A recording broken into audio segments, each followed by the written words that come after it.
Begitu jugalah saat kita sedang berada di alam ini sekarang, mapping dulu. Aku ini sedang di mana ini?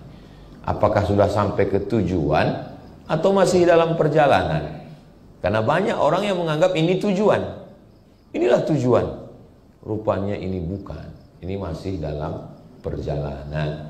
Lalu kita ini datang dari mana? Ada teori mengatakan bahwa dunia ini isinya dulu air semua. Tak ada tanah. Lalu karena disinari matahari yang panas berjuta-juta tahun, akhirnya air tadi menyusut. Ketika menyusut, naiklah tanah ke atas. Itulah yang disebut dengan daratan. Makanya lautannya lebih luas daripada daratan. Lalu makhluk yang ada di air tadi naik ke atas. Yang awalnya ikan di dalam, tiba-tiba dia berkaki naik ke atas. Karena kepanasan, kulitnya ini tumbuh bulu. Itulah dia jadi monyet. Lalu monyet berevolusi. Saya tak sampai hati mau mengatakan jadilah kita. Kalau saya bilang jadilah kalian, gak enak kali kan. Jadilah manusia. Yang punya teori ini namanya Charles Darwin. Jadi kata dia, kita tidak berasal dari mana-mana. Kita berasal di sini dan akan mati di sini. Kata dia begitu. Tapi teori ini juga terbantahkan. Kalau memang kita ini dari ikan, naik ke bumi jadi monyet, terus berevolusi, lalu kenapa kita bertahan di sini? Kenapa kita tidak berevolusi kepada makhluk selanjutnya? Terbantahkan. Lalu yang betul itu bukan dari pikiran. Yang betul itu adalah datang dari Tanzilal Azizir Rahim. Datang dari Allah. Itulah dia Al-Quran. Lalu Al-Quran mengatakan kita ini datang dari mana? Wa idh qulna lil malaikati, ingatlah ketika aku berkata kepada malaikat, inni ja'ilun fil ardi khalifah. Aku menjadikan di atas muka bumi ini khalifah. Khalifah artinya pengganti. Pimpinannya Nabi Muhammad SAW. Meninggal Nabi, datang penggantinya sebagai pimpinan, bukan sebagai Nabi, sebagai pimpinan. Namanya Abu Bakar Siddiq. Maka Abu Bakar itu disebut sebagai khalifah. Dalam tarekat Naqsabandiyah, pimpinannya namanya Syekh Mursyid. Ketika Syekh Mursyid tak ada, Syekh Mursyid mengirim pengganti. Penggantinya itu namanya khalifah. Karena Ustaz Abdul Somad tidak bisa datang, maka ada penggantinya UAS juga. Namanya Ustaz Abdul Salam. Maka itu khalifah, pengganti. Kata Allah, aku ingin mengangkat satu makhluk di dunia, namanya khalifah, pengganti. Jadi kalau begitu, kita tidak di sini asalnya. Asal kita adalah diciptakan Allah di dalam surga, lalu kemudian dia ingin kita menjadi pengganti, dikirimlah kita ke bumi. Lalu kemudian selama di bumi ini, melewati proses yang panjang, kira-kira 63 tahun. Jadi siapa yang hari ini 62, 11 bulan, 29 hari, memang udah saatnya lah bertaubat nasuha.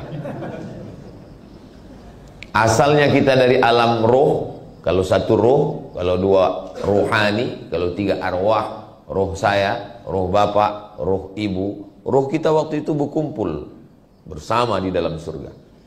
Makanya kalau ada di antara bapak ibu menengok saya ini, macam-macam pernah nampak Ustaz. Di mana ya? Berarti itu pernah nampak. Di surga? Enggak, di YouTube. Kalau kita pergi ke satu tempat, nampak kita muka orang. Setelah kita tanya dia, kita tak sekampung, kita tak satu sekolah, tapi kita macam pernah nampak. Berarti ruh kita pernah berjumpa di surga. Dijumpakan Allah lagi di sini. Begitu juga lah kata suami ke istrinya, aku macam pernah nampak kau di mana ya? Mungkin kita jumpa di surga. Tidak bang, kita dulu ngantri nonton di bioskop. Jadi kita berasal dari alam roh, belum ada darah, belum ada daging, belum ada kuku, belum ada bulu, belum ada rambut. Lalu kemudian ruh tadi ditanya Allah. Wa idh akhadha rabbuka min bani adama min zuhurihim dzurriyyatahum wa ashhadahum ala anfusihim. Hai semua roh, alastu bi rabbikum, bukankah aku ini Tuhan kamu? Semua roh waktu itu menjawab, bala syahidna, kami bersaksi engkaulah Tuhan kami. Lalu kemudian setelah itu ruh menunggu antrian untuk turun ke bumi. Memang sedap mendengar nyanyi. Mendengar nyanyi sambil makan sayur kubis. Kalau sudah ada suara bunyi, itu tanda waktu sudah mau habis. Oh, rupa mobil mundur. Sangka tanda waktu sudah habis. Lalu roh tadi ngantri menunggu turun ke bumi. Tempatnya menunggu siap. Apa nama tempatnya itu? Inna ahadakum yujma'u khalquhu fi batni ummihi arba'ina yawman nutfah. 40 hari dalam bentuk sperma. Thumma yakunu 'alaqatan mithla dhalik. 40 hari dalam bentuk darah. Thumma yakunu mudghatan mithla dhalik. 40 hari dalam bentuk daging. 40 hari air, 40 hari darah, 40 hari daging. Thumma yursalul malaku. Dikirimlah malaikat membawa ruh dari surga masuk ke rahim. Kebetulan malaikat yang membawa ruh tadi masuk ke rahim orang Jawa Barat. Kumaha atuh damang. Masuk ke rahim orang Aceh. Puhaba. Masuk ke rahim orang Makassar. Agak kareba. Masuk ke rahim orang Jawa. Pripun kabari panjenenganipun? Masuk ke rahim orang Batak. Biadu alak kita sesudahnya. Maka tak boleh kita mengejek orang karena sukunya, karena tidak pernah malaikat membawa multiple choice. Kau mau jadi apa? Mau jadi Jawa, mau jadi Bugis, mau jadi Batak, mau jadi Bule. Bahwa saya menjadi orang Sumatera, ini bukan kemauan saya. Seandainya dulu ada boleh pilih, tentu saya mau jadi bule. Rambut pirang macam rambut jagung, mata biru hidung mancung. Kadang terasa kali waktu sedang tawaf itu kan, kecil lah kita. Tengok sebelah kiri orang Arab besar gagah hitam jambang. Tengok sebelah kanan, memang dia hitam Afrika tapi tinggi. Gak usahlah ceritakan tentang kita. Tapi ini bukan pilihan.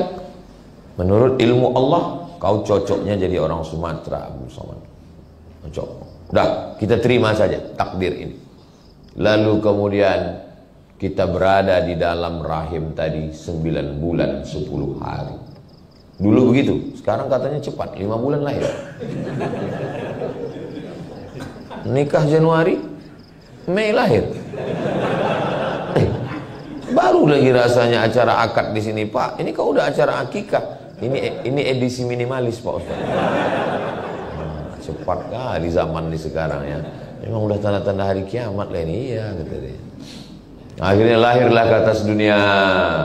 Telentang, berguling, telungkup, tengkurap, merangkak, tertatih, berjalan, berlari. Kita tak pernah ingat itu. Saya paling ingat mundur ke belakang waktu atuk saya meninggal, saya tengok emak saya menangis di jalan. Saya tanya, tahun berapa atuk ini meninggal? 1982. Saya lahir 1977. Berarti umur 5 tahun ingatan paling bisa mundur ke belakang. Kalau ada di antara kita ini yang ingat pas dia telungkup, hebat kali itu dah. Sengaja memori itu memang diciptakan Allah. Lupa kita. Makanya kita disebut dengan manusia. Manusia itu diambil dari kata nasya. Nasihatnya lupa. Lupa dulu lahir macam mana. Lupa dulu merangkak jatuh. Lupa. Kayak manusia yang lupa ini diingatkan. Ada yang lebih parah lagi. Lupa kampung, lupa rumah, lupa bini. Itu namanya amnesia. Ada kawan saya pakai motor, malang tak dapat ditolak, untung tak dapat diraih, jatuh, pecah helm. Kata dia, aku ini dulu hampir hafal Quran, man. Waktu jatuh itu hilang semua. Al-Fatihah lah yang tinggal. Terus saya bilang, zaman saya kecil dulu, kalau ada radio itu yang rusak, antuk kan sekali lagi balik suaranya sih. Coba antukkan lagi. Entah maunya dia balik sih. Aku takutku kalau ku antukkan ini Al-Fatihah itu pula hilang kan. Masih ada orangnya, kawan saya.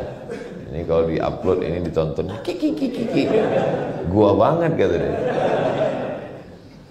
Rupanya ditakdirkan Allah akhirnya kita pun sekolah TK, SD, SMP, SMA, S1, S2, S3, S Teler, S Cendol, S Doger, S Bandung. Nikah, punya anak, kerja. Rupanya ditakdirkan Allah saudara-saudaraku berada di tambang emas Martabi. Langkah, rezeki, pertemuan, maut, rahasia Allah. Saya jangankan sebulan setahun yang lalu, 3 hari yang lalu pun tak tahu saya bahwa saya akan sholat subuh ini di depan orang yang berseragam. Bahwa saya diminta menjadi imam, berjalan, tak tahu saya. Kata Ustaz Iqbal, Sumatera Utara ini saya kasih jatah 4 hari. Hari Jumat saya datang, Sabtu, Ahad, Senin saya pulang. Setahun cuma 4 hari itulah saya datang.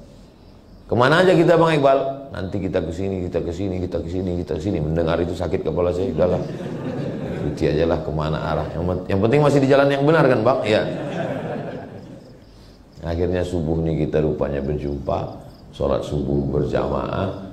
Belum nampak lagi alam nih, entah di mana ini. Nanti udah nampak cahaya matahari, barulah saya tahu. Oh, di sini rupanya. Akhirnya nanti sampai masanya pensiun, lalu kemudian tua, lalu kemudian tua itu pasti, dewasa itu pilihan. Boleh untuk baju kaos tulis belakang. Tua itu pasti, dewasa itu pilihan. Tapi baju-baju yang motivasi model begini nih nggak boleh dibawa sholat ke masjid. Karena kalau dibawa tengok kawan dulu, betul juga ini. Jadi saya tengok ada hadis ditampilkan, kalimatani, 2 kalimat, khafifatani 'alal lisan, ringan di lidah, thaqilatani fil mizan, berat pada mizan timbangan amal, habibatani ilar rahman, dicintai Allah. Subhanallah bihamdihi subhanallahil azim. Boleh buat baju ringan di lisan, berat di timbangan. Orang suka pada kalimat-kalimat yang indah model begitu. Hidup boleh berhenti, amal jariah mengalir walau sesudah mati. Masya Allah. Kemarin saya tengok ada tulisan, Anda sedang diamati CCTV. Cuman kalau sekedar kalimat begitu kita kan lupa. Yang buat kita tetap ingat itu ada tulisan di bawahnya, Anda sedang diamati CCTV, sebagaimana mantan mengamati ingin kembali. Saudaraku yang dimuliakan Allah Subhanahu wa taala, lalu kemudian sampai akhirnya kita pun lewat pada stasiun kehidupan ini, ternyata dia bukan tujuan. Jadi yang selama ini pontang-panting, tunggang langgang, lintang pukang, kepala jadi kaki, kaki jadi kepala, berharap inilah hidup yang sebenarnya, rupanya saat malaikat maut mencabut nyawa, ini hanyalah fata morgana. Bisa juga untuk baju kaos. Disangka ini selamanya, rupanya ini adalah fata morgana. Begitu ruh keluar dari jasad, semuanya tidak lagi nyata. Dan yang tidak nyata sekarang inilah menjadi nyata. Sekarang ini kalau ada orang nantang, mana malaikat itu? Mana malaikat maut itu? Mana mungkar nakir itu? Mana alam kubur itu? Mana surga itu? Mana neraka itu? Enggak nyata. Yang nyata sekarang, anak, bini, rumah, motor, mobil, duit, itu yang nyata. Tapi begitu ruh keluar dari jasad, yang nyata sekarang menjadi tak nyata, yang tak nyata menjadi nyata. Makanya kalau ada orang nantang-nantang, mana surga itu? Mana neraka? Mau kau nyata? Biar ku nyatakan sama kau. Begitu ruh keluar dari jasad, yang nyata ini menjadi tak nyata. Apa yang paling nyata sekarang? Istri. Istri yang paling nyata. Tapi begitu kita mati, dia menjadi tak nyata. Yang kata dia, sehidup semati bang, langsung aku hidup kau mati. Yang kata dia, ini harta kita bersama bang, begitu kita mati, harta itu berubah menjadi gono gini, kau begono, aku begini. Mati-matian kita mencari duit, mencari arsitek, tukang gambar, kita menatanya, jadilah rumah itu megah, mewah, cantik. Mati kita jam 8 malam. Jam 8 malam kita mati, jasad kita tak lagi tinggal di kamar, dipindahkan ke ruang tamu. Carilah di Indonesia, di dunia ini, yang mati jam 8, istrinya masih mau tidur sama dia. Nggak ada itu. Dipindahkan kita ke ruang tamu, menangis dia sebentar, habis itu masuk dia ke kamar. Habis itu apa yang terjadi? Ada ibu-ibu rupanya di luar. Saya sangka ini pembicaraan antar kami sesama lelaki aja. Aduh, nggak enak, udah melukai hati kalian. Pada akhirnya kita semua akan meninggalkan ini. Walal akhiratu khairul laka minal ula. Yang akhirat itulah lebih utama daripada yang di sini. Wal akhiratu khairu wa abqa. Yang di sana itu lebih baik dan lebih kekal abadi. An-nasu niyam. Manusia ini tidur. Sekarang ini kita sedang tertidur ini, sedang mimpi indah. Ada yang mimpi jadi orang kaya, ada yang mimpi menang pilkada, ada yang mimpi jadi pengusaha.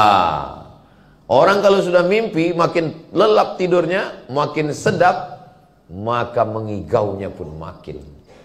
Maka kalau tidurnya biasa aja, nggak mengigau, itu tanda banyak beban itu. Tapi kalau sampai mengigau-ngigau, itu tandanya tidurnya sangat pulas dan lelap. Makanya kalau ada kawan sedikit-sedikit cerita, rumahku, mobilku, bilang, kau nampaknya lelap kali tidur. Terlalu dalam. Sampai pada akhirnya ketika nyawa itu disentapkan, ditarik dari jasad, macam mata kail pancing ditarik dari kulit yang basah, macam tebasan pedang 100 kali di tempat sama diulang-ulang, macam kambing yang dikuliti hidup-hidup. Di saat itu barulah terbangun, terjaga. Rupanya hidup ini hanyalah mimpi. Dan setelah itu kita pun akan menjalani kehidupan yang sesungguhnya. Dan itulah yang disebut dengan lahiyal hayawan, kehidupan yang hakiki, yang lebih lama daripada di sini. Imam Syafi'i lahir 150, meninggal 204. Lahir 150 di Gaza, Palestina. Semoga Allah menolong saudara kita dari Palestina. Meninggal 204 di Mesir, makamnya di Mesir. Berarti hidup di atas di dunia ini cuma 54 tahun. Saya sekarang 47. Kalau 54, 7 tahun lagi aku mati. Mak, ngeri-ngeri sedap juga ini. Cuman 54 tahun umur Imam Syafi'i. Meninggal tahun 204. Sekarang tahun 1446. Berarti dia sudah di alam barzah, alam kubur 1200 tahun lebih. Lebih lama di atas tanah atau dalam tanah? Lebih lama dalam tanah. Tapi yang dipersiapkan orang apa sekarang kok ditanya? Apa yang kau persiapkan? Alhamdulillah Pak Ustadz, untuk pensiun ini saya sudah siap. Tabungan saya ada di bank Pak Ustadz, dalam bentuk duit. Karena kebetulan saya kerja di perusahaan emas, adalah beberapa kilo Pak Ustadz.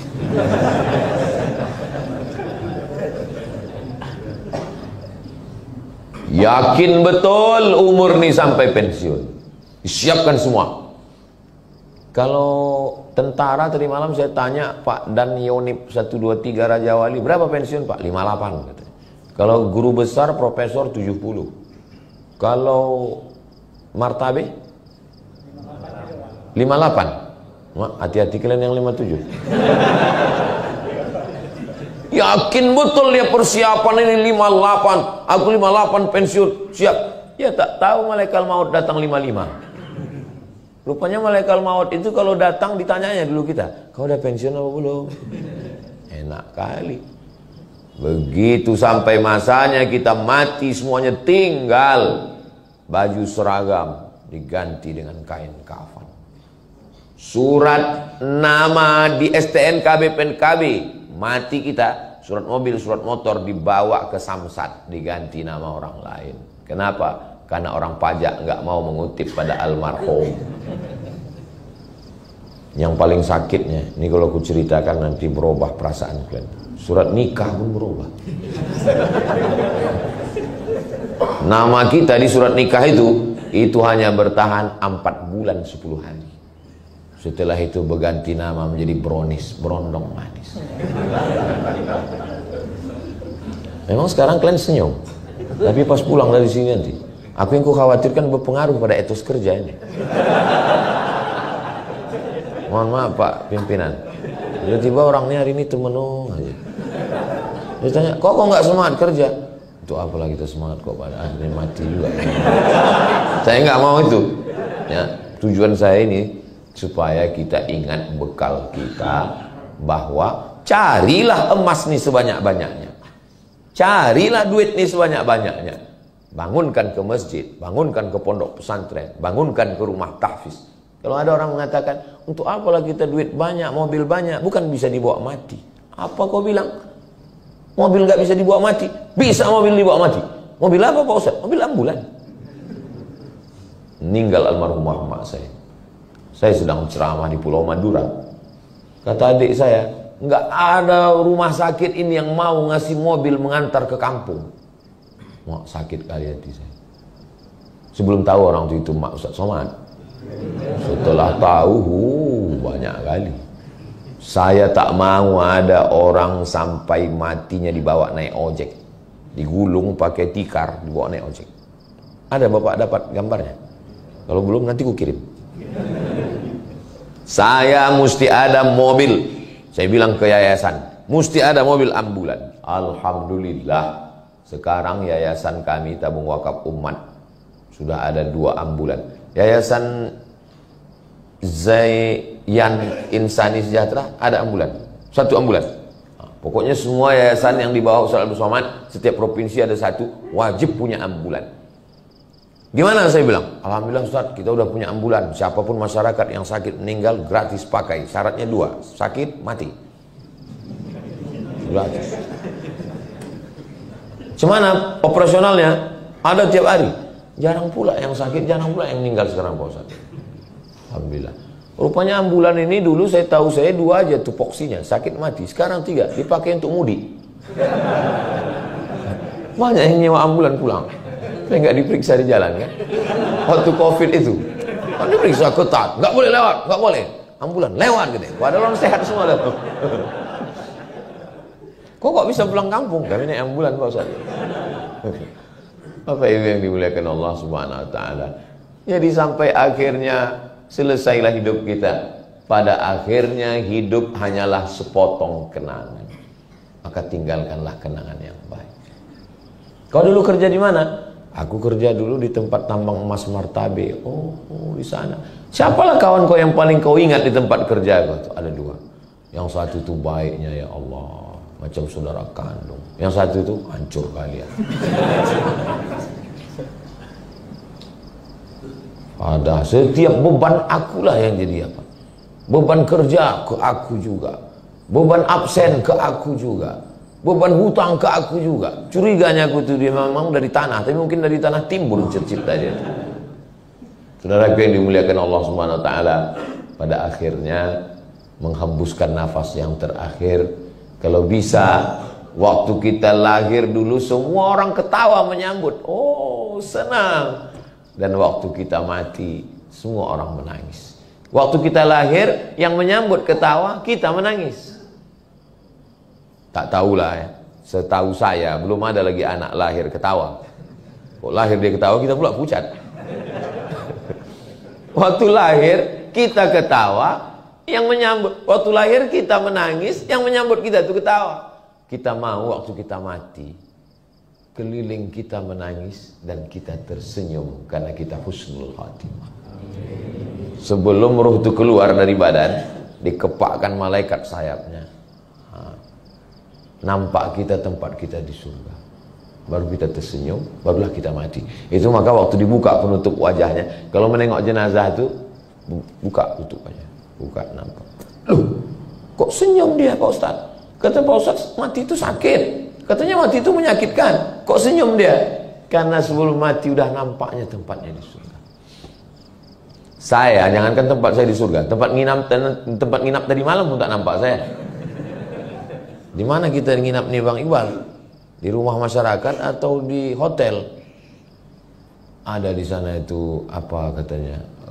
Kotak-kotak besi kargo.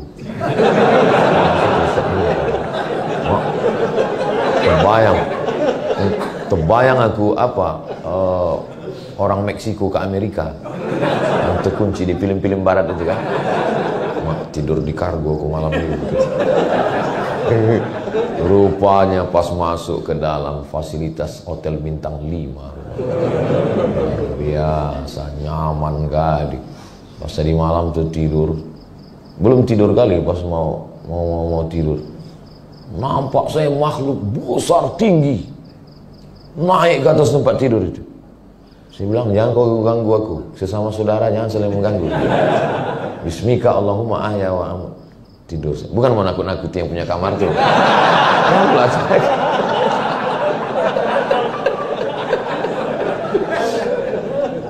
Saudaraku yang dimuliakan Allah Subhanahu wa taala.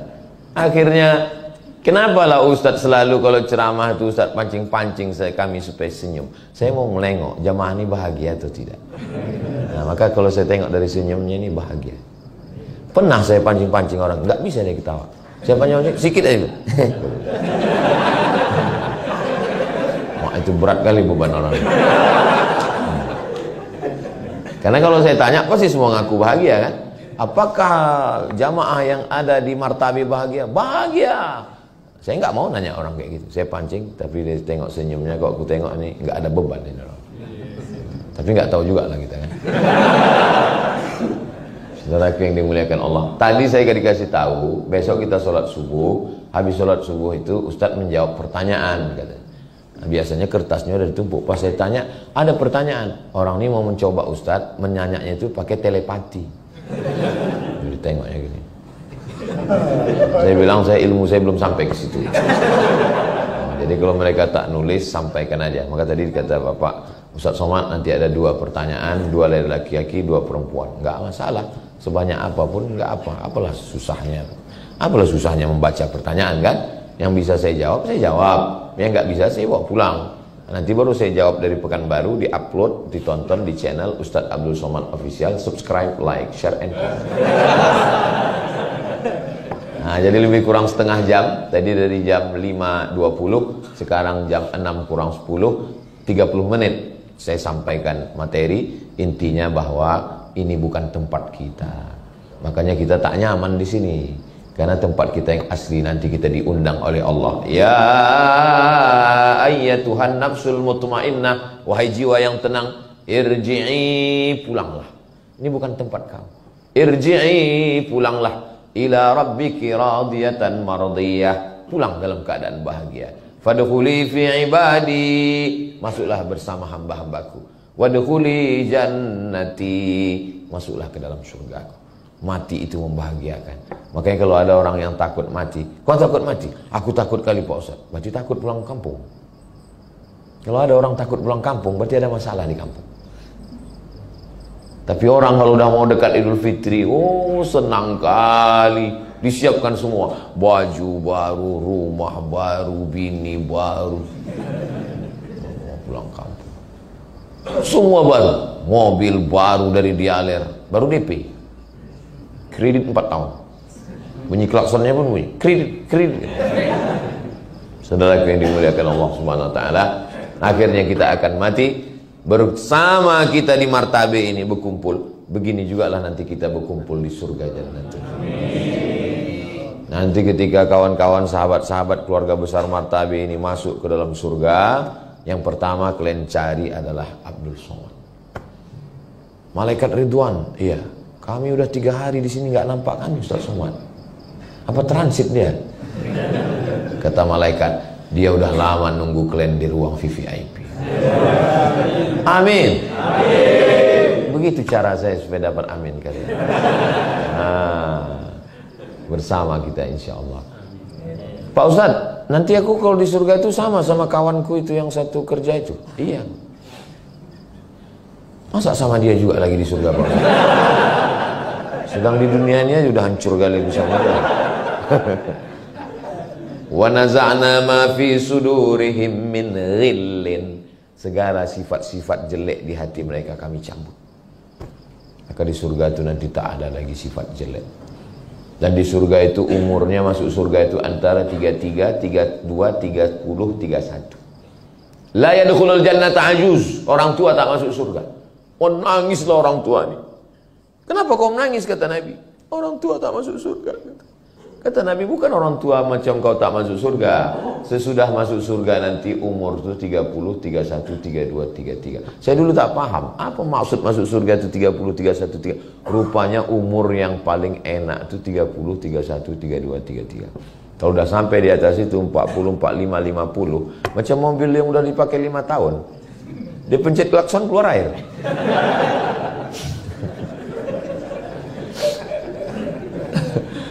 Jangan tersinggung. Kunci dengar cakap saya ini satu, jangan tersinggung. Ada beberapa jamaah tersinggung, pulang meninggal.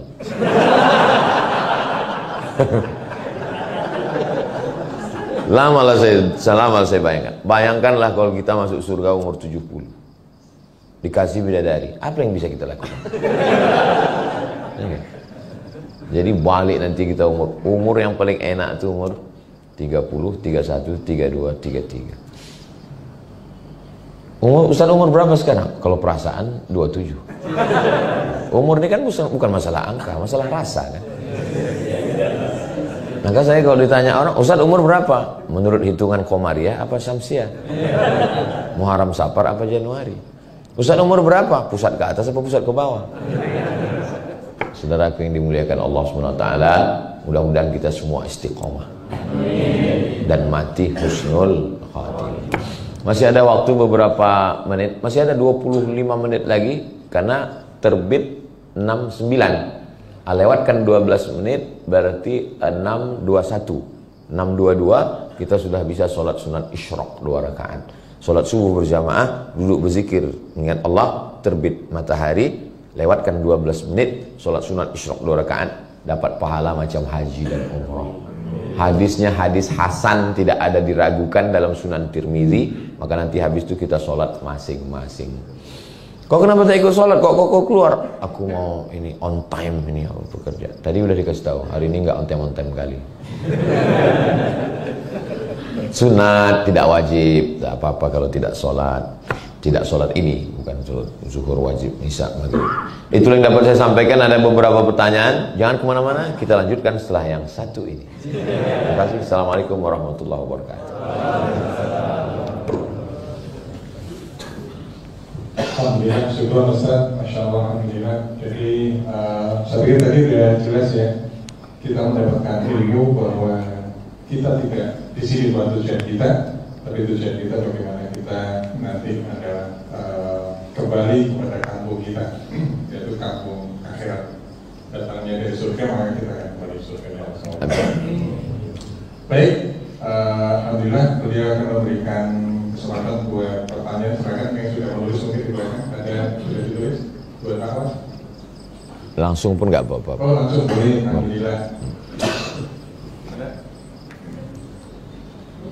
Apa dari Ikhwan, silakan. Assalamualaikum warahmatullahi wabarakatuh. Waalaikumsalam. Ustaz ini bertanya, melihat YouTube Ustaz di TikTok, kenapa negara Islam itu tidak dimasalahkan oleh Allah? Assalamualaikum warahmatullahi wabarakatuh. Waalaikumsalam. Wa ila 'adin akhahum huda. Nabi Hud diutus kepada kaum Ad, hancur Ad, enggak ada lagi. Wa ila Madyana akhahum Syu'aiba. Nabi Syu'aib diutus kepada kaum Samud, hancur Samud. Wa ila Madyan, wa ila Samuda akhahum Salihah. Kepada kaum Samud diutus Nabi Saleh, hancur, nggak ada lagi di atas muka bumi. Tapi Yahudi masih tetap ada. Disitulah mukjizat Nabi Muhammad SAW, bahwa Nabi mengatakan di akhir zaman akan ada umat yang akan memerangi kamu dan kamu akan berperang dengan mereka, sampai-sampai batu dan pohon kayu pun berpihak ke kamu, tidak ke mereka, kecuali satu pohon namanya pohon Gharqad. Dari Kairo 1 hari naik mobil sampai ke satu kota namanya Rafah. Kota Rafah itu dibagi 2. Sebelah diambil Israel, sebelah untuk Mesir. Dipasang pagar besi dengan voltase tinggi listrik. Kalau disentuh mati kita. Jadi orang sini mau berkirim surat ke sini pakai layang-layang. Tahun 99 saya ke situ. Mereka kirim surat pakai layang-layang, dibaca ke sana. Kenapalah Israel ini masih ada? Kenapa Israel Yahudi? Nabi Ibrahim punya anak namanya Ishak. Ishak punya anak namanya Yakub. Yakub ini namanya 2. Satu lagi Yakub, satu lagi Israel. Isra artinya hamba, El Tuhan. Israel hamba Tuhan. Kalau bahasa Arabnya Abdullah, Abdurrahman, Abdurrahim, Abdul Somad. Jadi Abdul Somad ini Israel, hamba Tuhan. Lalu kemudian anak cucu keturunan Yakub itu disebut dengan Bani Israel. Yakub punya anak namanya Yusuf. Yusuf punya saudara namanya Yahuza. Yahuza ini punya anak cucu keturunannya Yahudi. Itu beda Yahudi dengan Israel. Jadi semua Yahudi Israel, tapi tidak semua Israel Yahudi. Karena tidak semua keturunan Yahuza. Kenapa mereka ini masih ada zaman sekarang? Jadi saya dulu zaman-zaman kuliah, kita kan selalu berpikir, kok ada mereka nih? Saya tanyalah ke Syekh Muhammad Jibril, guru besar tafsir Al-Azhar, Profesor Dr. Syekh Muhammad Jibril. Syekh, kaum Samud habis, kaum Madian habis, kaum habis. Kenapa kaum ini disisakan Allah sekarang? Syekh Muhammad Jibril tersenyum. Kata dia, kalau Israel dihancurkan Allah juga, apalah tiket kau masuk surga? Oh, rupanya itu disisakan Allah untuk kita rupanya. Makanya kalau punya pasukan bala tentara, kirimkanlah ke sana untuk menghantam Israel. Tentara Palestina yang sudah dijajah sejak 1946. 1946 mulai Israel itu masuk mencomot Palestina itu. 1945 kita merdeka, 1946 mereka terjajah. Sampai sekarang 2024, duit tak ada, di embargo, susah. Tapi tentaranya masih ada tetap berjuang. Nggak mati-mati tentara itu.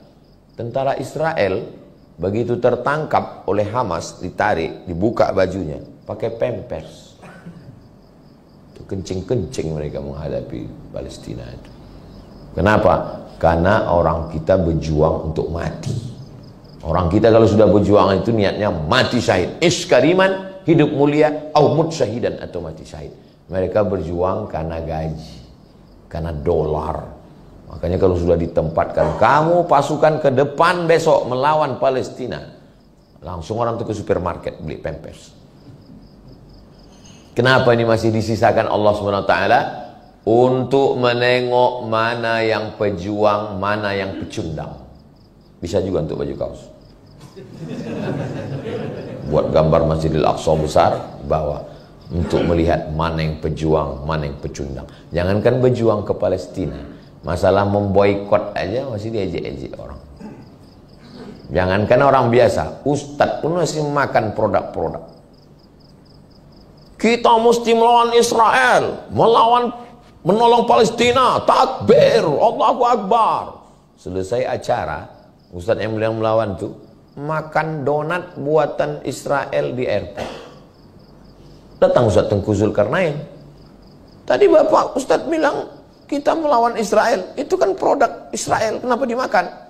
Setiap rupiah yang kita beli itu akan mengirim beli senjata untuk membunuh saudara kita. Kenapa produk ini masih Bapak makan? Apa kata dia? Ini adalah Israel, mesti kita selesaikan.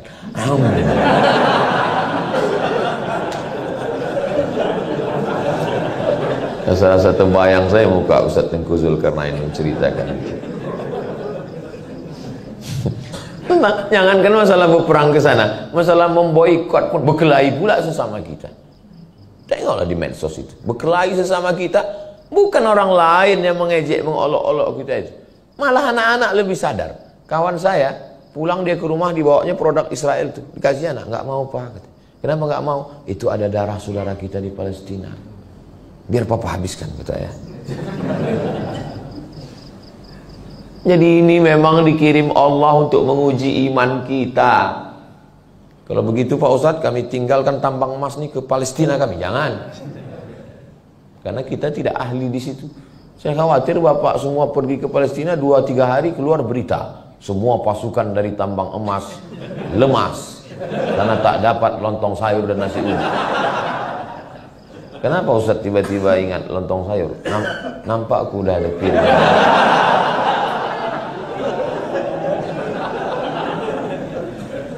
Kalau Tuhan main gasing, jangan dibawa ke kota Makkah. Kalau sudah nampak aku piring, hilang pula materi ceramah. Itu maka aku pancing dengan pertanyaan. Ini bahan udah hilang semua. Saudara yang dimuliakan Allah, am hasibtum an tadkhulul jannah, kalian sangka kalian masuk surga? Walamma ya'lamillahu alladhina jahadu, Allah mau menengok siapa yang berjihad. Wa ya'lamas sabirin, siapa yang sabar dalam perjuangan. Lalu untuk apa dibuat Allah? Waliyumahhisallahu alladhina amanu, untuk menyaring, memfilter. Waliyumahhisallahu alladhina amanu, mana yang beriman. Wa yamhaqal kafirin, mana yang kafir. Ini kita ini sekarang di tempat ujian.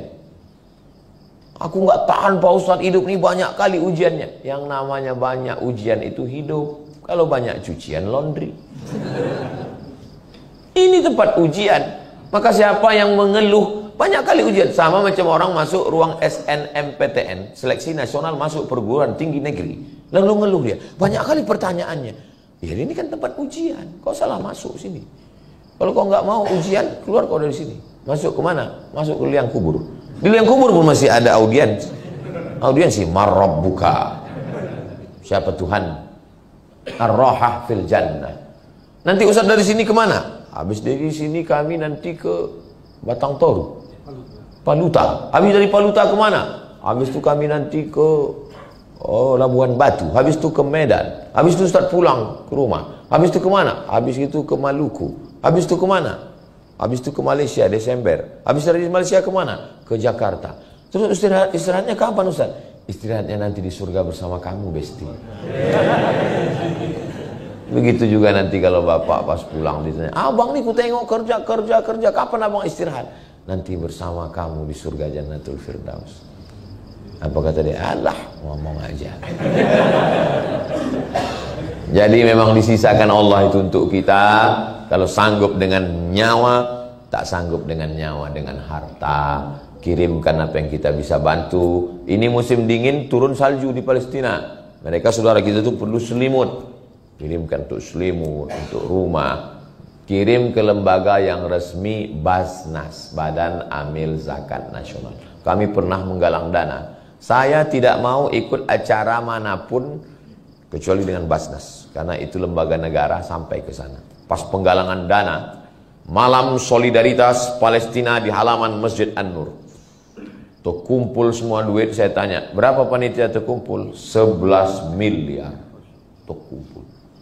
Padahal kalau pengajian-pengajian biasa paling 25 juta, 20 juta. Disitulah nampak pedulinya kita dengan Palestina. Tapi banyak juga yang teriaknya kuat, Allahu Akbar. Pas keluar duit 2.000. Pas ditanya, kok kuat kali takbir? Kita Pak Ustadz kadang lemah di sini, kuat di sini. Jadi juga lah ada semangat dia kan. Mau dia bertakbir, jadilah itu. Nah, jadi ini memang sengaja ini. Jadi puncaknya nanti 5 syaratnya. Mereka sedang menunggu namanya Mesiah. Mesiah itu kalau bahasa Arabnya Al-Masih. Mereka menunggu Al-Masih. Kenapa disebut Al-Masih? Karena kalau disentuhnya orang lumpuh berdiri, disentuhnya orang mati tegak. Masih artinya menyentuh. Masahayam sahu, masih menyentuh. Sentuhnya orang lumpuh sehat. Disentuhnya orang Al-Masih. Mereka sedang menunggu Al-Masih itu. Al-Masih Isa Pak Ustaz. Al-Masih yang asli namanya Al-Masih Isa. Al-Masih yang KW namanya Al-Masih Dajjal. Dajjal itu KW. Makanya kalau ada ibu-ibu pakai gelang emas tapi palsu, itu namanya emas KW, emas Dajjal. Emas yang asli itu di Martabe. Sampai mana tadi? Lupa pula. Jadi mereka sedang menunggu Mesias ini datang. Mesias itu mau turun ke bawah, syaratnya 5. Yang pertama, kuasai Palestina. Itu mengapa mereka menguasai Palestina 1946. Karena Mesias itu sedang di langit, sedang nunggu dia. Kalian mau aku turun? Kata dia. Mau kalian aku turun? Nah, kalian ambil Palestina ya. Itu maka mereka ambil Palestina. 5 juta Yahudi dari seluruh dunia sudah pulang ke Palestina. 5 juta orang sekarang. 5 jutanya dia, bukan banyak, 5 juta. Kita hampir 300 juta. Andai serentak kita terkencing bersama, pipanya kita arahkan ke sana. Mati orang itu tenggelam. Apalagi kencing dari kita ini dahsyat. Jengkol sama petai. Baru kena anginnya aja pingsan. Pertama, kuasai Palestina, syarat kalau mau turun. Yang kedua, buat Palestina itu berdarah bayi. Bunuh, itu maka anak-anak bayi. Dulu, tentara Israel itu, kalau nengok perempuan Palestina hamil jalan, taruhan mereka berdua. Taruhan, itu bayi dalam kandungan itu laki-laki apa perempuan? Yang satu bilang laki-laki, yang satu bilang perempuan. Tangkapnya, sobeknya, pup, keluarkan bayi. Yang bercerita itu guru kami dari Makkah Al-Mukarramah. Begitulah sadisnya tentara Israel. Makanya ada orang Amerika perempuan, apa kata dia? Saya nggak percaya sama Tuhannya orang Islam. Kejam kali Tuhannya. Dibacanya ayat. Kullama nadijat juluduhum, ketika kulit mereka masuk neraka gosong melepuh, badalna juludan ghairaha, kami ganti dengan kulit yang baru. Kejam kali Tuhan begitu. Dulu saya nggak percaya sama Quran itu karena Quran menceritakan Tuhan yang sangat kejam. Setelah peristiwa Israel ini, memang cocoklah neraka itu diciptakan untuk mereka dan bersyahadat dia masuk Islam. Sudah saya posting videonya di Instagram yang followernya 9 juta itu. Maksudnya yang belum follow lah. Syarat yang kedua, buat darah diserak supaya dia mau turun. Yang ketiga, apa dia? Seluruh Yahudi yang ada di dunia pindah ke situ. Yang keempat, hancurkan Babel, karena Babel dulu tempat penjaranya Israel. Babel waktu itu nama rajanya Nebukadnezar. Nebukadnezar mau menjarakan, membunuh, dia balas dendam. Babel harus dihancurkan. Babel itu bukan Bangka Belitung. Babel Irak. Makanya setiap naik presiden Amerika, yang pertama dia lakukan membombardir Irak. Saya paling sakit hati saya sama George Bush lah. Kenapa? Karena saya mau S2 di Universitas Saddam Hussein tahun 2002. Kami haji jumpa sama kawan-kawan. Kau S2 di mana? Di Irak, di Baghdad. Di mana? Universitas Saddam Hussein. Kenapa kau belajar di sana? Gratis. Cocoklah saya mencari beasiswa. Tiap tahun bisa haji, naik bis dari Baghdad ke Madinah. Cocok. Begitu saya selesai kuliah, mau ke Baghdad, Universitas Saddam, dibom George Bush, rata universitas itu dengan tanah. Akhirnya saya pergi ke Maroko. Kalau enggak, udah jurusan Saddam saya ini pulang. Yang kelima, mau mereka turun, Mesiasnya itu mau turun, hancurkan Masjidil Aqsa nih. Ini Masjidil Aqsa. Ini sekarang sudah digali mereka terowongan keliling, terowongan. Nanti Masjidil Aqsa itu akan turun jatuh ke bawah, bam, baru mereka bangun di atasnya Temple of King Solomon. Tulis di Google, Temple of King Solomon, Raja Solomon. Mereka mengotak-atik Nabi Sulaiman seakan-akan punya mereka. Quran datang meluruskan, Nabi Sulaiman bukan raja kalian. Nabi Sulaiman adalah nabi, salah satu nama anak Nabi Daud. Nama ayahnya Daud, namanya anak Sulaiman. Kata mereka Solomon. Ada pula penulis Indonesia mengatakan Nabi Sulaiman itu kerajaannya sampai ke Indonesia, ke Yogyakarta, Sleman.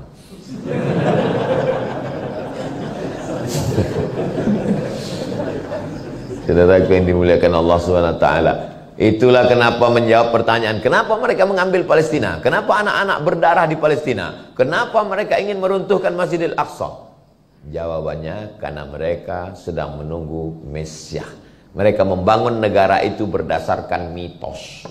Datanglah orang komunis dari Prancis namanya George Roger Jaraudi. George Jaraudi masuk Islam, ditulisnya buku Yahudi mendirikan negara berdasarkan mitos. Ditangkap, dia dimasukkan ke dalam penjara karena dianggap Yahudi itu gila. Ada satu jenderal Yahudi itu namanya Mosa Dayan. Coba tulis di YouTube, Google Mosa Dayan. Jenderal Mosa Dayan, matanya buta sebelah. Mosa Dayan. Ketika berdiri negara Israel, lalu panglima perangnya namanya Mosa Dayan, mereka kirim pakar mumi yang ada filmnya itu, Mummy Return.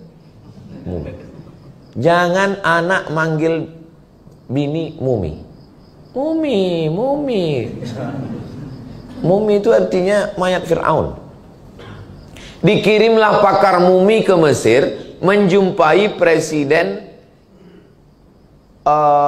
siapa namanya Bang Iqbal setelah Gamal Abdul Nasir, Anwar Sadat. Ini mumi Fir'aun ini terjadi kerusakan pada kulitnya, nanti membusuk, harus diobati. Dibawalah mumi ini dari Mesir ke Prancis. Sampai di Prancis, masukkan ke ruangan.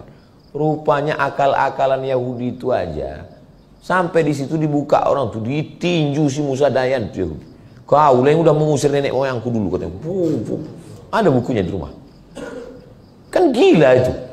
3000 tahun yang lalu dendamnya nggak hilang-hilang sampai sekarang. Kalau kita orang di Nusantara ini dendam paling 7 turunan. Aku dendam kali 7 turunan. 7 turunan nggak sampai 3000 tahun. 50, 350-nya. Yahudi sampai 3000 tahun. Saya sekedar penasaran aja. Enggaklah pula saya mau meninju Fir'aun. Sampai saya ke Mesir, pergi ke samping Sungai Nil. Ada di situ namanya Tahrir Square. Di situ ada museum. Naik. Where is Fir'aun? Di mana Fir'aun? Rupanya Fir'aun itu walaupun sudah mati, tempatnya di paling atas. Naiklah kami ke atas tangga. Sampai ke atas, pas mau masuk ke kamar Fir'aun itu bergetar jantung kita. Tiketnya mahal.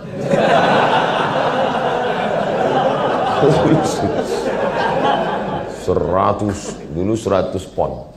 Beasiswa kita 162. Lebih dari 50% beasiswa. Setengah bulan awak puasa sunat. Masuk ke dalam menengok. Dia di dalam kotak kaca. Dalam kotak kaca tak berbaju, pakai anduk aja. Makanya siapa yang suka pakai anduk keluar.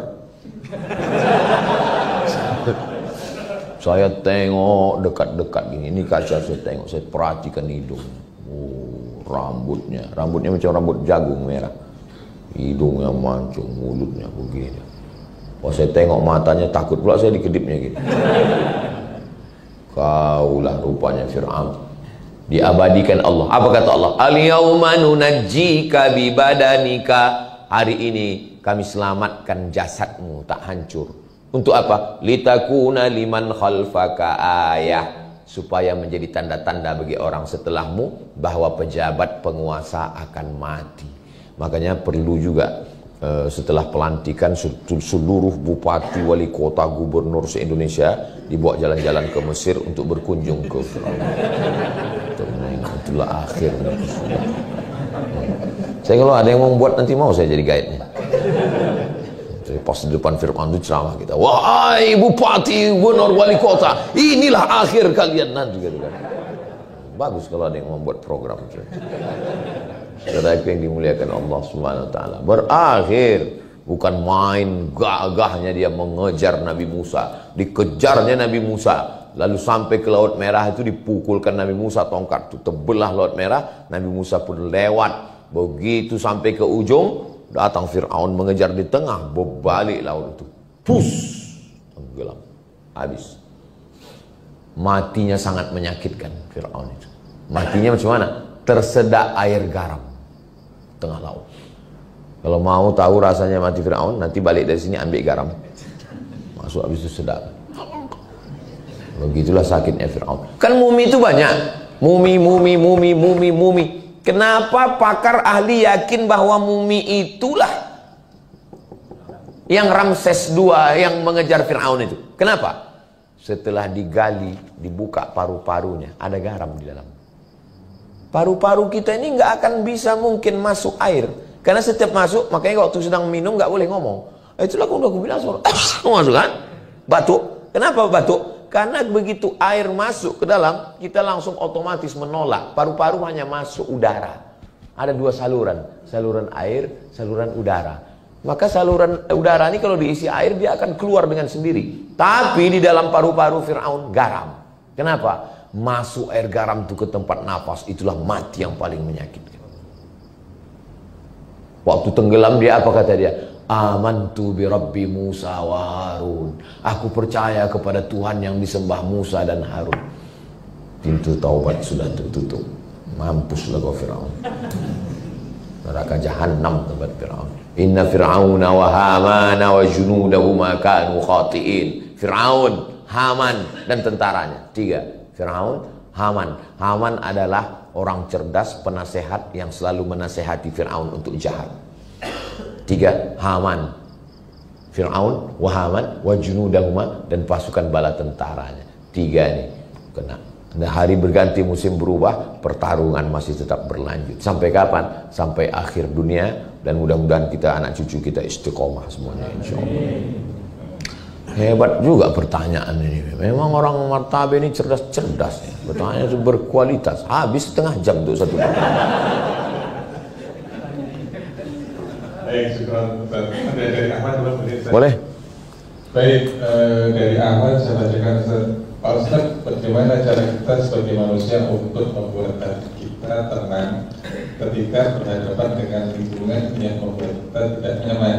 Dikarenakan ada orang yang pilih, tetapi dia juga mengajak orang lain untuk tidak menyukai kita. Bagaimana tanggapannya Pak Ustaz? Letaknya tenang itu di mana? Bukan di mata, bukan di tangan, bukan di kaki, bukan di mulut. Letaknya tenang itu adalah di hati. Berdegup, berdetak, 2 jari bawah sebelah kiri. Kalau masih berdegup, alhamdulillah. Kalau tak berdegup, kasih tahu pimpinan, kain kapan udah siap. Disitulah letak ketenangan itu. Lalu siapa yang menurunkan ketenangan itu? Apa yang dicari orang-orang kaya, pejabat-pejabat, artis-artis di kota metropolitan, kota besar? Makin besar kota, makin hebat. Apa yang dicari? Yang dicari ketenangan. Masuk ke diskotik, masuk ke nightclub, dugem. Orang dugem itu yang mau dicarinya ketenangan. Dugem itu artinya duduk sambil gemetar. Macam tahu aja Ustaz nih. Dengar lagu dangdut, enggak juga tenang. Masuk K-pop, enggak juga tenang. R&B, enggak juga tenang. Happy metal, enggak juga tenang. Makan pil anjing gila, baru enggak tenang. Makan kecubung, mati. Yang dicari itu ketenangan.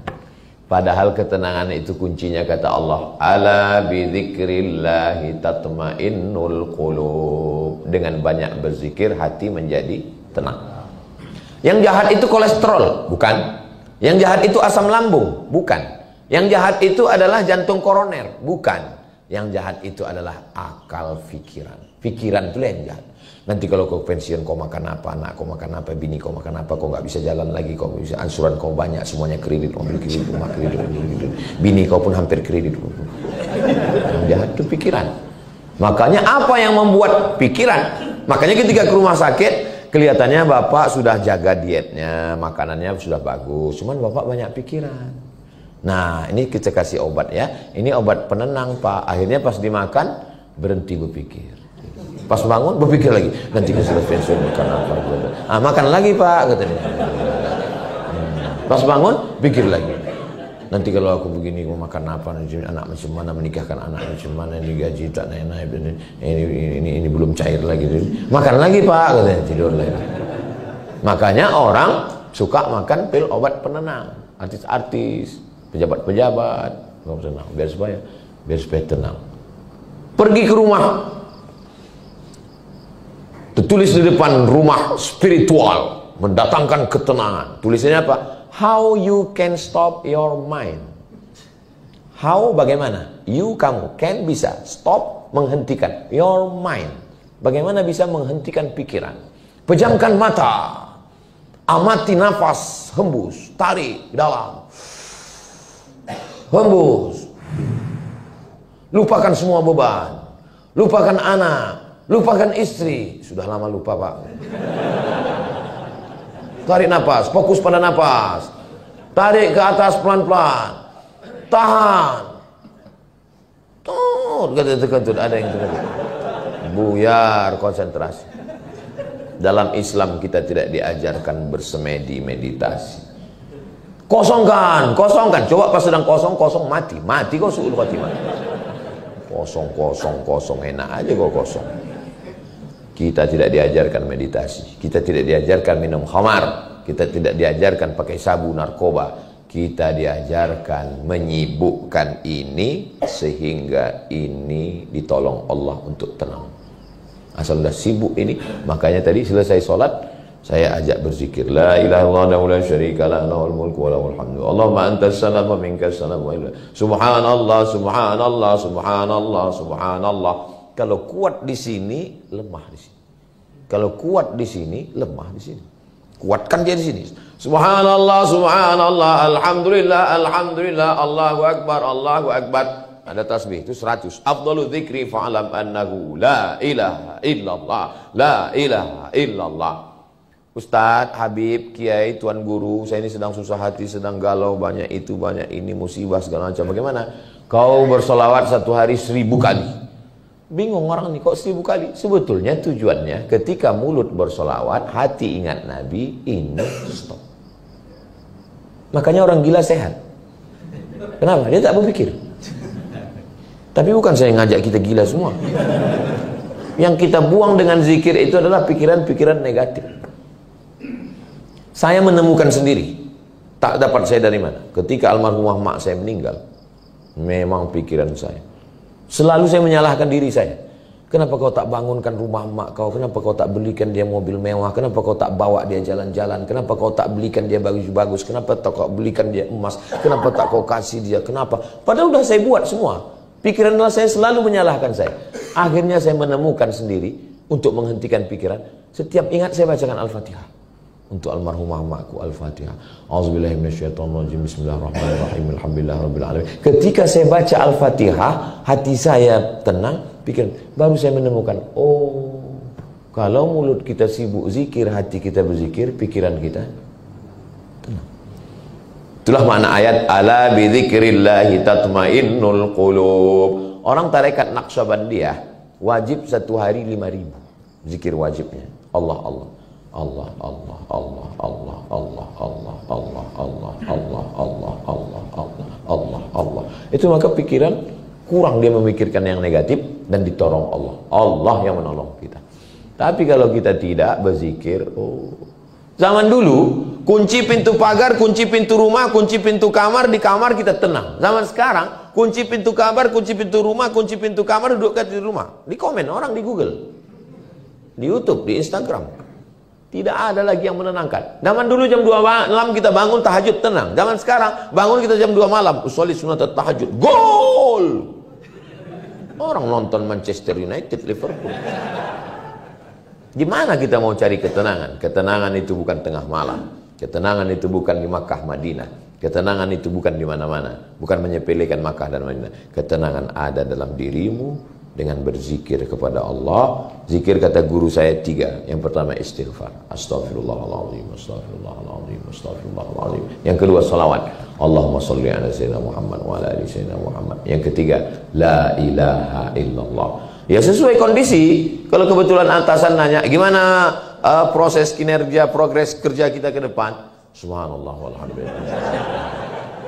Enggak gitu juga ya, kalau sedang rapat ya ngomonglah kita. Pas berhenti, kadang orang ini kebanyakan gaya, pas dekat kawan, pas nggak ada orang, main handphone.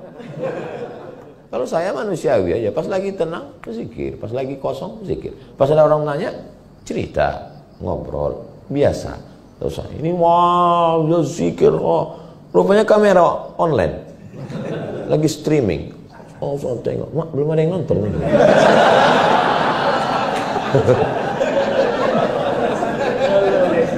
Jadi zikir tak usah banyak-banyak, istighfar, selawat, la ilaha illallah. Istighfar, selawat, la ilaha illallah. Wallahu a'lam. Izin Ustaz, satu lagi Ustaz, dari awal. Ustaz, bagaimana peranan muslimah dalam bekerja di Maktabi menjadi dakwah dan berkah dan sekalian dapat jodoh?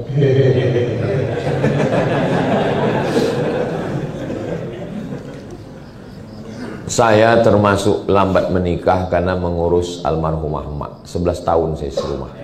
2008 pulang kuliah, 2019 dia meninggal. 11 tahun saya urus. Jadi kalau masalah ngurus sama orang tua, tanyalah sama saya.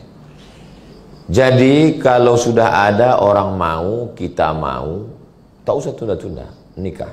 Tak usah terlalu banyak berteori. Saya dulu berteori, saya tanya tetangga saya, kawan, "Gimana Pak kita tahu bahwa orang itu jodoh kita?" Kata dia, asal kita tengok bergetar itu jodoh kita. Lama kurun dong, asal tengok perempuan bergetar.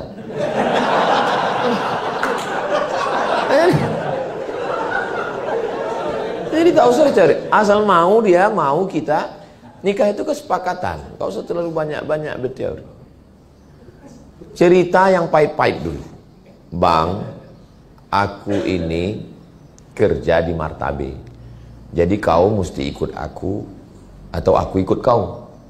Nah, jadi jangan, Pak Ustadz Somad, saya sekarang ini bingung ini. Kata suami saya ikut dia di kota tempat dia kerja, sementara saya bekerja di tempat kota saya. Kau sebelum nikah dulu ada kenalan kan? Iya, ta'aruf Pak Ustadz. Terus apa yang kalian bahas? Mie ayam, lontong sayur. Ceritakan yang urgen, yang penting-penting. Kalau udah sepakat untuk hidup bersama, sudikah kau menemani aku sampai ajalku tiba? Setelah itu kau tunggu aku di pintu surga? Kalau katanya, yes, I do. Udah langsung aja. Kalian yang lajang-lajang, yang laki-laki, jangan kalian datang ke rumah perempuan itu. Kalian bawa pimpinan. Jangan kalian yang ngomong petentang-petenteng, aku mau minang anak bapak. Nggak bisa gitu. Orang tua itu dia mau ngomong sama orang tua. Atau kalian cari Ustadz Iqbal Sulki, Pulungan, Ustadz kita bawa. Jangan kalian bawa saya. Kalau saya kalian bawa, saya yang diterima orang tuh. Malah pede kali Ustadznya. Nah, selama di tempat bekerja, aslinya perempuan itu tak boleh bekerja. Perempuan itu di rumah. Tapi boleh bekerja dengan syarat dan ketentuan berlaku. Syaratnya apa? Menutup aurat, berhijab. Baju jangan sempit. Karena laki-laki ini tak bisa menengok perempuan baju sempit. Error dia langsung. Jadi pakai baju longgar, pakai hijab. Yang kedua, jangan pakai parfum berlebih-lebihan. Karena terciumnya bau aroma semerbak rusak juga otaknya. Jadi laki-laki ini otaknya itu rentan. Menengok rusak, tercium rusak. Tapi bukan berarti perempuan disuruh bau bawang, bukan. Ya, parfum secukupnya untuk menghilangkan bau ketiak, bau masam. Jangan sampai dipakai di sana, imam tuh lupa ayat sampai tutup. Wala ana abidum ma abadtum, tak dapatnya simpang lakum dinukum waliyadu. Yang ketiga, la yakhluwanna rajulun, jangan berdua-duaan satu ruangan. Ruang sempit bekerja.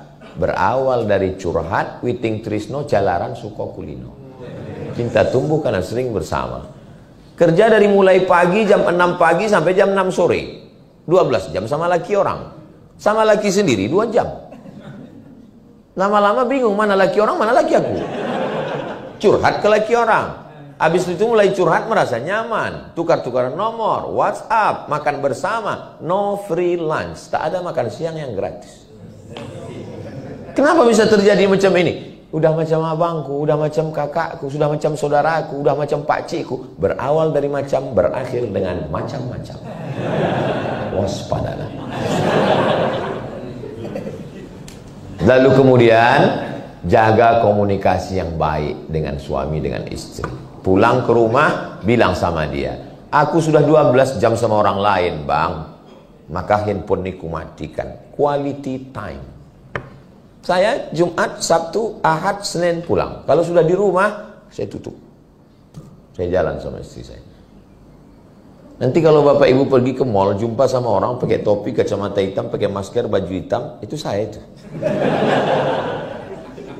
Maka sering kadang jumpa di mall, Ustaz Somad ya? Mirip, gue bilang. Dia nggak tahu sedang waktu kita sama keluarga. Kapan lagi saya dengan istri saya, dengan anak-anak saya? Jadi ada, kita tahu dengan, saya bilang sama istri saya, aku ini macam kain pendek. Ditarik ke kaki, terbuka kepala. Ditarik kepala, terbuka kaki. Aku tahu kekuranganku, kelemahanku. Maka 3 hari, 4 hari aku di rumah, tutup, kita jalan. Kita makan, kita segala macam. Kenapa? Karena supaya, begitu juga dengan bapak dan ibu yang sudah sibuk ini, kalau pulang, kasihlah. Jangan lagi sudahlah kerja di kantor urusan ini, sampai ke rumah, main handphone juga lagi. Datang istrinya mau ngobrol, di fotonya. Ada orang resek, ganggu aja. Nah, karena kebersamaan. Mungkin ibu duit banyak, perempuan, wanita karir, sekolahnya tinggi, tapi di rumah suamimu tetaplah imam. Kasih tahu sama dia, bang, memang aku ini anak orang kaya, sarjana, duitku banyak. Kau kan memang salah satu asnaf dari 8 fakir miskin. Tapi walaupun begitu kau tetap imamku, bang. Kau kan tahu aku kerja di tempat tambang emas, kan? Jangankan duitku ini, bang, nyawaku ku kasihkan ke kau. Satu-satunya kesalahanku, laki-laki kepala rumah tangga, dia ingin dihormati dan dimuliakan. Satu-satunya kesalahanku hidup ini, bang, satu, mencintaimu. Dunia ini hampa kalau kau tak ada, bang. Laki-laki suka kali dia ngomong, betul kan, Pak? Alah, malu pula orang ini. Nah, walaupun ibu kaya, duitnya banyak, ada asisten rumah tangga di rumah, tapi kalau untuk masak, aku tak bisa masak, Pak Ustadz sibuk. Biarkan asisten itu masak, tapi untuk meletakkannya ke piring, mengasih garamnya, menyajikan ke dia, dimakannya, memang sedap buatan kau ini ya. Siapa dulu mamanya? Ya, kan? Airnya sama, gulanya sama, tehnya sama, kompornya sama, termosnya sama, tapi rasanya bisa beda kalau ibu yang menyajikan. Jangan sampai nanti suami itu berubah rasa. Pas mau Idul Fitri, pulang pembantu, bukan cuma anak itu nangis, laki pun menangis. Baru kalian tahu rasanya.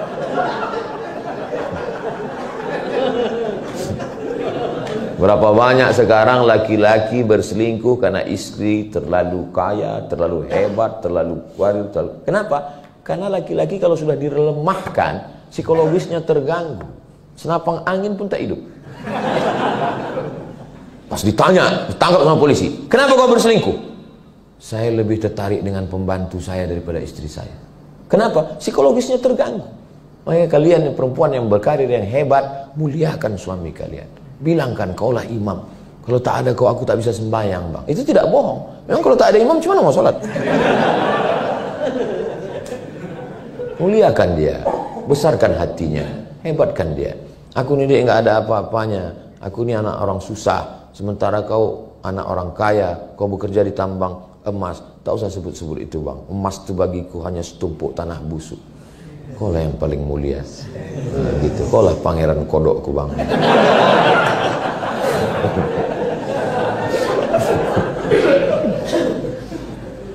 Itulah yang dapat saya sampaikan subuh ini. Saya sangka tadi tak bisa lama-lama tausiah ini. Rupanya bersama dengan orang-orang yang hatinya tulus ikhlas ini, ngomong pun bisa panjang lebar. Kenapa? Karena yang ada di hadapan saya ini orang-orang yang amanah.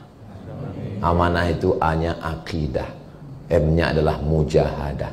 Ustaz kok tahu? Itu ada tulisannya. Di akhir majelis mari kita sama berdoa, mudah-mudahan kita istiqomah. Keluarga kita sakinah mawaddah warahmah. Anak-anak kita soleh dan solihah. Akhirnya kita masih bersama, masuk surga bersama Rasulullah.